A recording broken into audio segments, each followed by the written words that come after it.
যখন থেকে আসলে মার্ভেল ডক্টর ডুমকে ইন্ট্রোডিউস করে দিয়েছে তখন থেকে সবাই তো ডক্টর ডুমকে নিয়ে কথা বলছে এবং এটি হওয়াও দরকার, কারণ ডক্টর ডুম হলো মাল্টিভার্স সাগার মেন ভিলেন। কিন্তু হ্যাঁ, ডক্টর ডুম হলো তো একটি মাত্রই ভিলেন এবং আমরা যদি মার্ভেলের আপকামিং মুভিগুলোর সম্বন্ধে কথা বলি তাহলে ওই সমস্ত মুভিগুলোর মধ্যে আমরা আরো অনেকগুলো ভিলেনকে দেখতে পাবো। ওই সমস্ত ভিলেনের মধ্যে কিছু কিছু ভিলেন অনেকটাই বেশি পরিমাণে শক্তিশালী। এই জন্যই বন্ধুরা আজকের এই ভিডিওতে আমরা মার্ভেলের ওই সমস্ত আপকামিং ভিলেনের সম্বন্ধে কথা বলবো এবং ওর মধ্যে ওই সমস্ত টপ 10 ভিলেনকে জানার চেষ্টা করব যারা আসলে খুব তাড়াতাড়ি এমসিইউর মুভির মধ্যে আসতে চলেছে। বন্ধুরা আজকের এই ভিডিওটা অনেকটাই বেশি পরিমাণে ইন্টারেস্টিং হতে চলেছে, তাই বন্ধুরা ভিডিওটিকে শেষ পর্যন্ত দেখতে ভুলবেন না এবং এই ভিডিওটি যদি ভালো লাগে তাহলে ভিডিওটিকে আপনারা লাইকও করবেন। চলুন বন্ধুরা এবার অতটা বেশি পরিমাণে সময়কে অপচয় না করে ভিডিওটিকে শুরু করা যাক। Number 10, the leader. The leader Marvel কমিকের সবথেকে বড় ভিলেনদের মধ্যে একজন, কারণ দ্য লিডার হলো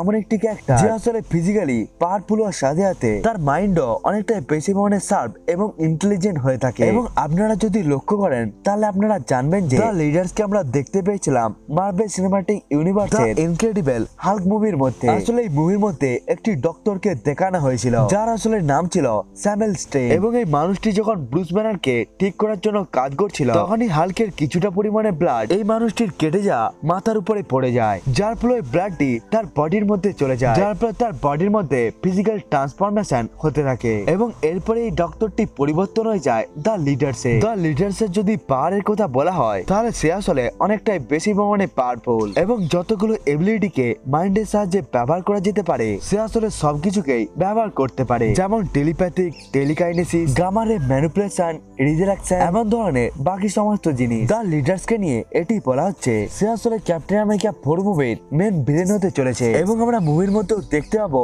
দ্য লিডার আসলে কি কি করতে পারে। Number 9, Mister Sinister. Mister Sinister আসলে মার্ভেলের খুবই জনপ্রিয় একটি ভিলেন এবং এই ভিলেনটি আসলে অ্যাভেঞ্জারের নয় বরং এক্সমেন টিমের খুবই বড় একটি ভিলেন। মার্ভেল কমিকের অনুসারে এই মিস্টার সিনিস্টিয়ার এমন একটি সাইকো সায়েন্টিস্ট যে আসলে মিউট্যান্টদের এক্সচেঞ্জের পেছনে পড়ে গিয়েছিল এবং তার প্ল্যান ছিল এই যে সে মিউট্যান্টদের জিনকে নিয়ে নিবে এবং এরপরে সে এটির সাহায্যে নিজের পাওয়ারকে বাড়াতে থাকবে যাতে পুরো দুনিয়ার মধ্যে তাকে আর কেউ না আটকাতে পারে। মিস্টার সিনিস্টার আসলে অনেকটাই বেশি পরিমাণে পাওয়ারফুল ছিল এবং তার যদি পাওয়ারের সম্বন্ধে কথা বলা হয় তাহলে সে টেলিপ্যাথিকে ব্যবহার করতে পারে, টেলিকাইনেসিস করতে পারে, যে কোনো জিনিসকে আসলে মলিকুল লেভেল পর্যন্ত কন্ট্রোল করতে পারে, নিজের শেপকে আসলে নিজের ইচ্ছে মতো চেঞ্জ করতে পারে এবং সে চাইলে নিজেকে যে কোনো জায়গার মধ্যে টেলিপোর্টও করিয়ে নিতে পারে। এবং মার্ভেল আসলে এক্সম্যানকে নিয়ে একটি প্রপার মুভি বানাতে চলেছে, যার ফলে সবকিছু যদি ঠিক মতো চলতে থাকে তাহলে মার্ভেল মিস্টার সিনিস্টারকে এক্সম্যানের বিরুদ্ধে খুবই ভালোভাবে ব্যবহার করতে পারবে। নাম্বার 8,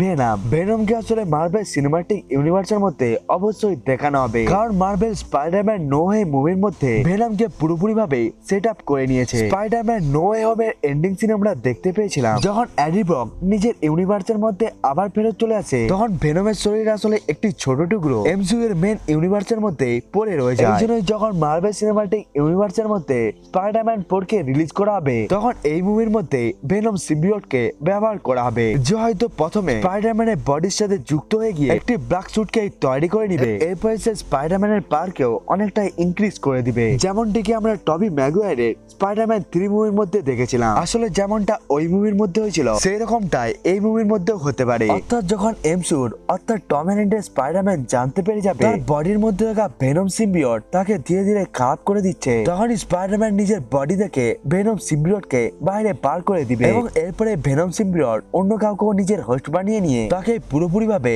ভেনম বানিয়ে নিবে এবং এমন ভাবে এমসিইউর মধ্যেও ভেনমের এন্ট্রি হয়ে যাবে। আসলে খুবই বেশি পরিমাণে শক্তিশালী এবং জনপ্রিয় একটি ভিলেন, এই জন্য এমসিইউ খুব তাড়াতাড়ি ভেনমকে মার্ভেলের মধ্যে নিয়ে আসতে চলেছে। Number 7, red Hulk. Red Hulk আসলে মার্ভেল ইউনিভার্সের খুবই বড় একটি ভিলেন যাকে আমরা ক্যাপ্টেন আমেরিকা 4 মুভির মধ্যেও দেখতে পাবো, এমনকি ক্যাপ্টেন আমেরিকা 4 মুভির ট্রেলারের মধ্যেও রেড হাল্ককে শো করা হয়েছিল এবং মুভির মধ্যে আসলে রেড হাল্ককে খুবই বড় বড় ফাইট সিনও রয়েছে যেখানে রেড হাল্কের সাথে ক্যাপ্টেন আমেরিকা অর্থাৎ স্যাম উইলসনেরও একটি লড়াই হবে। রেড হাল্ক আসলে গ্রিন হাল্কের মতোই পাওয়ারফুল, অর্থাৎ যেমনটা পাওয়ার হাল্কের কাছে রয়েছে তেমনটাই পাওয়ার রয়েছে রেড হাল্কের কাছেও, কিন্তু হাল্ক এবং রেড হাল্কের মধ্যে এই ডিফারেন্স যেখানে হাল্ক আসলে একটি সুপারহিরো যে আসলে সমস্ত সুপার ভিলেনদেরকে আটকে থাকে, অন্যদিকে রেড হাল্ক হলো একটি প্রপার ভিলেন, এই জন্য সে সবকিছুকে ধীরে ধীরে ধ্বংস করতে থাকে। অর্থাৎ রেড হাল্ক যদি একবার কন্ট্রোল থেকে বাইরে চলে যায় এবং সে যদি যদি ধ্বংস করতে গিয়ে লেগে যায় তাহলে সে এক এক করে সবকিছুকেই ধ্বংস করে দিবে। কিন্তু এই জিনিসটাকে আমরা এমসিইউর মধ্যে দেখে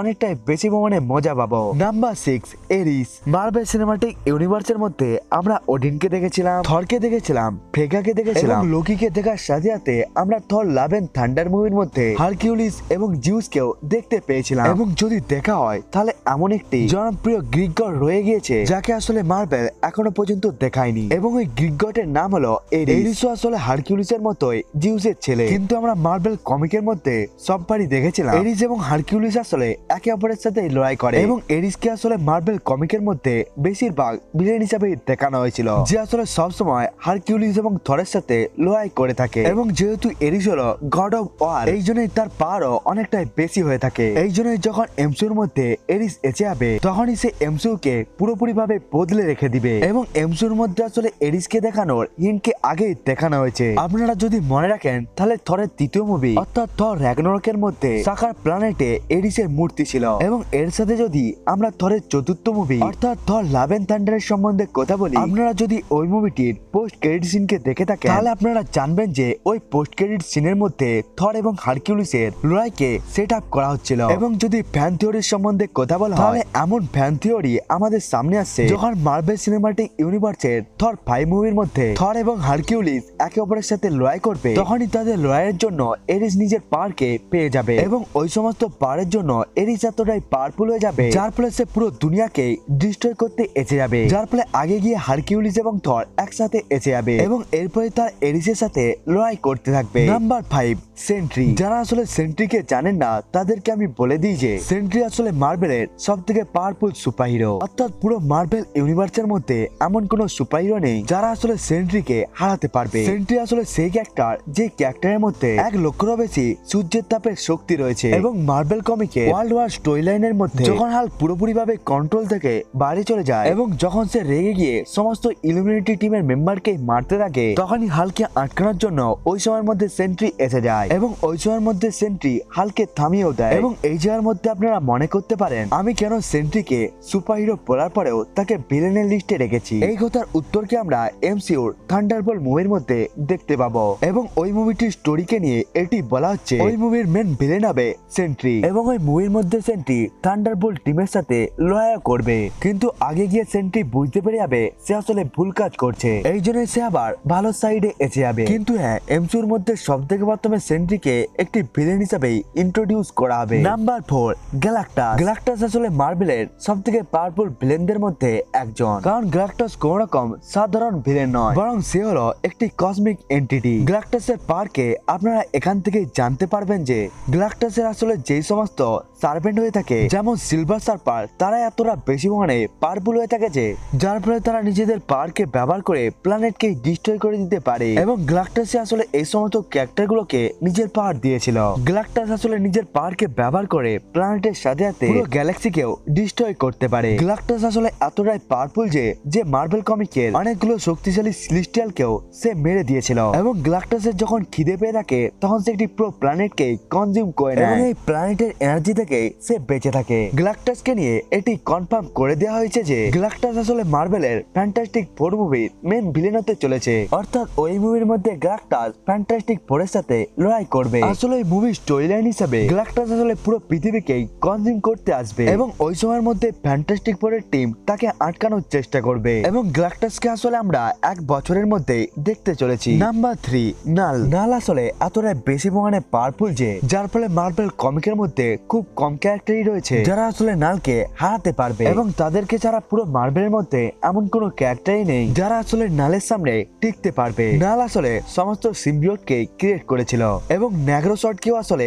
নালই ক্রিয়েট করেছিল। এসবকে ছাড়া যদি আমরা নালকে এমসিইউর মধ্যে দেখা যাওয়ার কথা বলে থাকি তাহলে এটিও আসলে খুব তাড়াতাড়ি হতে চলেছে, কারণ কিছু সময় ধরেই এটি রুমার্স আসছে যে সোনি আসলে ভেনম মুভির মধ্যে নালকে দেখাতে চলেছে, এবং আমার হিসাবে নালকে শুধুমাত্র ভেনম মুভির মধ্যে টিজ করা হবে, কারণ সোনি যদি নালকে প্রপার ভাবে ব্যবহার করতে চায় তাহলে সেটির জন্য তাদেরকে অ্যাভেঞ্জার্সেরও দরকার হবে, কারণ সোনি মার্ভেলের সাথে স্পাইডারম্যানকেও শেয়ার করছে, এই জন্য আগে গিয়ে যখন নালকে টিজ করা হবে তখন তাকে এমসিইউর মধ্যেই দেখানো হবে, এবং এরপরে ওই নালের সাথে লড়াই করার জন্য এবং তাকে আটকানোর জন্য অ্যাভেঞ্জারের সাথে সাথে স্পাইডারম্যান এবং ভেনমকেও একসাথে আসতে হবে। কিন্তু এটি হতে আসলে অনেক অনেকটাই সময় লেগে যেতে পারে, কিন্তু নাল আসলে এতটাই পাওয়ারফুল এবং জনপ্রিয় ভিলেন যে যার ফলে মার্ভেল এবং সোনি তাদেরকে ব্যবহার না করে থাকতেই পারবে না। এই জন্য নালকেও খুব তাড়াতাড়ি এমসিউর মধ্যে দেখানো হবে। Number 2, the Beyonder. মার্ভেল কমিকের মধ্যে আসলে শুধুমাত্র একটি বিয়ন্ডার নেই, বরং আরো অনেকগুলো বিয়ন্ডার রয়েছে এবং তাদের নামকে আসলে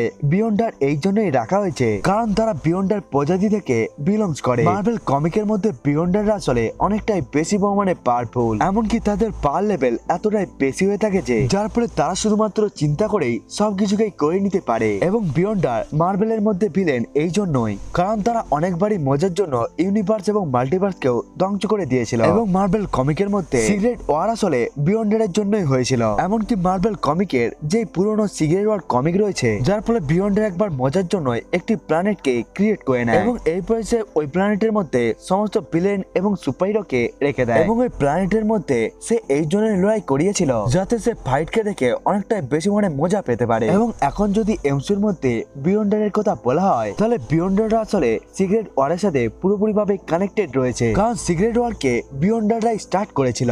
এই জন্য যখন এমসিউর মধ্যে সিক্রেট ওয়ার শুরু হয়ে যাবে তখনই হয়তো আমাদেরকে বিয়ন্ডারকেও দেখানো হবে এবং বিয়ন্ডারই হয়তো মার্ভেলের মধ্যে সিক্রেট ওয়ারকে স্টার্ট করবে। Number 1, Doctor Doom. মার্ভেল আসলে কমিকনের মধ্যে এটিকে অ্যানাউন্স করে দিয়েছে যে ডক্টর ডুম আসলে মার্ভেলের মাল্টিভার্স সাগার মেন ভিলেন হতে চলেছে। এই জন্য কোনো ভিলেন কনফার্ম হোক বা না হোক ডক্টর ডুম আসলে পুরোপুরিভাবে কনফার্ম। ডক্টর ডুম আসলে মার্ভেলের খুবই পাওয়ারফুল এবং জনপ্রিয় ভিলেন, এমনকি মার্ভেল কমিকের সিক্রেট ওয়ার ইভেন্টের মধ্যে ডক্টর ডুম বিয়ন্ডারদেরকে মেরে তাদের পাওয়ারকেই কনজিউম করে নেয় এবং এই পয়সে মাল্টিভার্সের মধ্যে সবথেকে পাওয়ারফুল হয়ে যায় এবং এই পয়সে নিজের জন্য ব্যাটেল ওয়ালকেও ক্রিয়েট করে নেয় এবং এই পয়সে ব্যাটেল ওয়ালকে রুল করতে থাকে এবং ওই সময়ের মধ্যে কোনো ক্যারেক্টার এমন ছিল না যে যারা আসলে ডক্টর ডুমের কন্ট্রোলে ছিল না। ডক্টর ডুম আসলে এমসিউর সেই ভিলেন যার সাথে হয়তো এমসিউ আবার কামব্যাক করতে পারে এবং এমসিউর মধ্যে যেমন ভাবে থ্যানোস সবকিছুকে ধ্বংস করে দিয়েছিল তার থেকে অনেকটাই বেশি পরিমাণে সবকিছুকে ধ্বংস করে দিবে হয়তো ডক্টর ডুম